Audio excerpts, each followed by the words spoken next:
reducing it into a kind of macrophysical cascade, which is life, consciousness, and self-reflection. And you see this described in the I Ching. Yes, I think the I Ching is an abstract modeling system for breaking this down to its simplest elements and then seeing how it works. Now, we're accustomed to thinking of science as linear progress from the distant past to the present. What I'm suggesting is that at least in the matter of time, the Chinese of the pre-Han period had a much more true and formally applicable notion of time than we ourselves do. We have failed in our effort to assimilate time into our physics because of our obsession with matter and the release of energy. Now, there are some scholars who suggest that the African Yoruba people, with their system of divination called Ifa, which has a cycle, I think, of 244 or 264 various myths and stories, is even more sophisticated than the I Ching, which has only 64. Have you looked into that? I have looked into it. What makes the I Ching so powerful in my mind is that it appears to be an exact analogy to the mechanism of DNA. Oh. There are 64 codons which code for amino acids in DNA. There are 64 hexagrams. There are 8 primary hexagrams. There are 8 indispensable amino acids.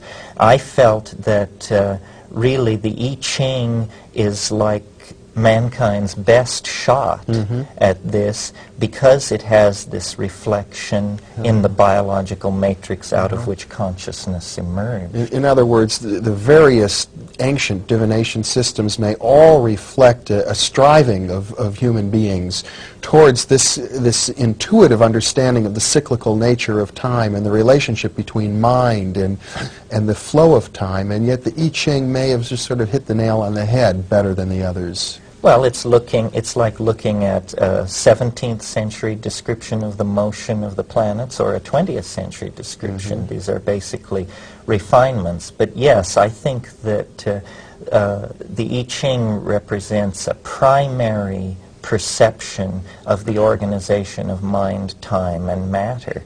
And I'll even tell you how I think they got a leg up. I think basically there is a tradition in Central Asia of the so-called stilling the heart techniques vis-a-vis yoga. And these are techniques where vital functions are suppressed. Breathing becomes very minimal. All exterior inputs are suspended. And eventually, I think the Chinese sages who practiced this form of meditation noticed a flux at the center of the stillness, which they called Tao, and which they set out to phenomenologically describe, not knowing whether it was physics, organism, or deity. And they did not prejudge this question. They simply gave a phenomenological description of the transcendental flux that they encountered in states of deep yogic ecstasy. And lo and behold, it turns out that this is the perfect technique for studying time. Time is not a phenomenon where you build machines with 8-kilometer diameters that cost trillions of dollars. Time is a phenomenon to be studied by attending dinner parties, perhaps, or pursuing love affairs, or watching the passing of the seasons. Activities much more commiserate with our vision of the Taoist sage than the white-coated scientist of the present world religion of science. So, really, I think it was an involvement in organism and in the human experience. In other words, the laboratory for studying time would not so much be our observatories or our systems of quartz clocks, but rather looking inside of ourselves, observing our own organism. That's exactly precise, and the workings of our own psychology. To my mind, the greatest commentator on time in the 20th century, after Albert Einstein, would certainly have to be Marcel Proust. Proust understood more about the time we experience and was able to communicate it than any person who has ever lived. And that's within the confines of what most people consider a fairly effete, highbrow literary project. Swan's Way. Well, the entirety of Remembrance of Things Past. Yes. Yeah. Well, I haven't read that, so you've got me a bit in the dark here, and we have about 5 minutes left, so could you summarize that point or amplify it a bit? Well, I think the point we're trying to make here, or that I have been involved with over the past few years, is that a revisioning of time would assuage much of what is called modern anxiety, and that we have limited the categories we were willing to entertain in dealing with this problem, and that we must genuflect to the ancient Chinese and take a page from their notebook in this matter. The I Ching as a divinatory system of great age, reflecting the dynamics of our own genetic material, and also, though I didn't mention this evening, it also has deep calendrical properties, can be used to keep track of time, lays a basis for an understanding of this curious phenomenon called synchronicity, the coincidental meshing of interior psychic events and exterior events in the real world.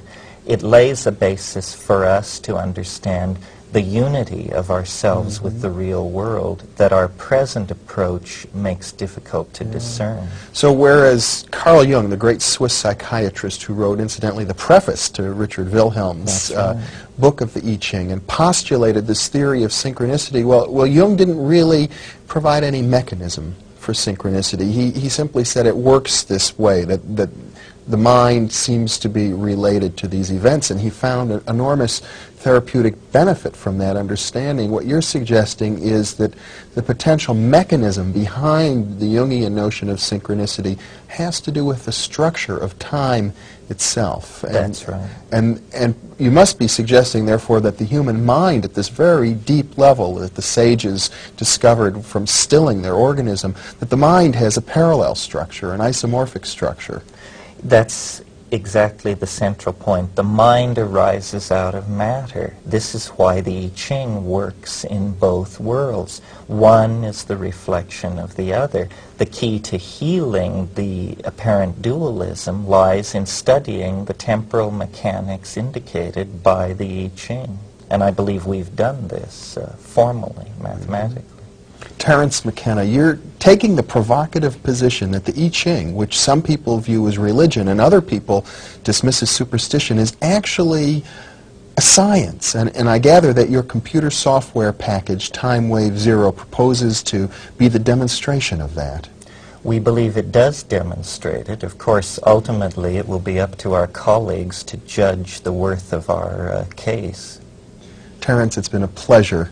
Thank you very much for being with me. Well, it's been a pleasure to be here, Jeffrey, and discuss this with you. It's not an easy subject, believe me. And thank you very much for being with us.